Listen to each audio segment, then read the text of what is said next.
Guys తిరుమలకి అయితే start అయిపోయాను. సగం దూరం అయితే వచ్చినాం. పొద్దున 6 గంటల 10 నిమిషాలు అట్లా అవుతుంది. నైట్ ఎంత పడుకుందాం అనుకున్నా కానీ నిద్ర అయితే పట్టలేదు. ఇప్పుడు గోవిందుని చూస్తామా అనేసి ఒక ఆలోచన అయితే నిద్ర అయితే పట్టట్లేదు. ఇక మా జర్నీలో మాట్లాడుకోవాల్సింది ఏదైనా గొప్పది ఉందంటే ఇక ట్రైన్ 3 టైర్ ఏసీ అయితే మాకైతే చాలా కంఫర్టబుల్ అని. 3 టైర్ ఏసీ వచ్చేసి ఒక్కళ్ళకైతే 1200 అట్లా పడింది. మన తిరుమల ట్రిప్ లాస్ట్ లో అయితే మనకు బడ్జెట్ ఎంత అయింది అనేది లాస్ట్ లో రివీల్ చేస్తాం. ఇక మన ట్రైన్ సౌకర్యాలు చూసుకుంటే అయితే బెడ్షీట్లు ఇచ్చిర్రు, నెత్తి కింద పెట్టుకోనికి మెత్తి ఇచ్చిర్రు, కప్పుకోనికి రగ్గిచ్చిర్రు, ఆఖరికి అన్నం కూడా పెడతామన్నారు కానీ లాస్ట్ పైసలు అడిగేది మేమే అద్దాను. అరే నా కొడక ఓసలి నా కొడక. మరి ట్రైన్లో ఫుడ్ ఫ్రీగా ఇచ్చినా కానీ నేను అలాంటిది పైసలు ఇవ్వమంటే అడిగిలి ఇస్తా ఇయ్యా.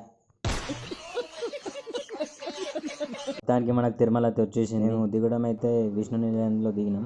సో కంఫర్ట్ కోసం అయితే మేము రూమ్ తీసుకోవడం జరిగింది. రూమ్ కి వచ్చేసి 1350 రూపీస్ అయితే తీసుకున్నాం. ధరమ్స్ వచ్చింది మధ్యలో, ఎందుకంటే దుబాయ్లో ఉండి అలవాటు అయిపోయింది కదా అట్లా. మన గోవిందుని దర్శనం చేసుకోనికి అయితే 3 మార్గాలు ఉంటాయి. మనమైతే టోకెన్ మార్గాన్ని ఎంచుకున్నాం. అదేందో రేపు చూద్దాం. హలో సబ్స్క్రైబ్ చేసుకోవడం మాత్రం మర్చిపోకు. Thank you, love you, bye.